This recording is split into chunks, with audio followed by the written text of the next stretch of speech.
বাহিরে ঘুরতে খুবই কমই যাওয়া হয়। যখন কোনো কাজে বাইরে যাই তো আসার পথে একটু ঘুরে আসি। যেমন ঢাকায় গিয়েছিলাম কোনো একটা কাজে। তো ঢাকা থেকে আসার পথে ভাবলাম যে ৩০০ ফুটের রাস্তা একদম ভিতর দিয়ে আসবো, যে অনেক দিন ধরেই কোথাও যাওয়া হয় না, ঘোরা হয় না।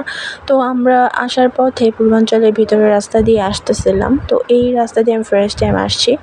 এত সুন্দর রাস্তা এবং দুই পাশে একদম সবুজ গাছপালা দেখে অনেক ভাল লাগতেছিল।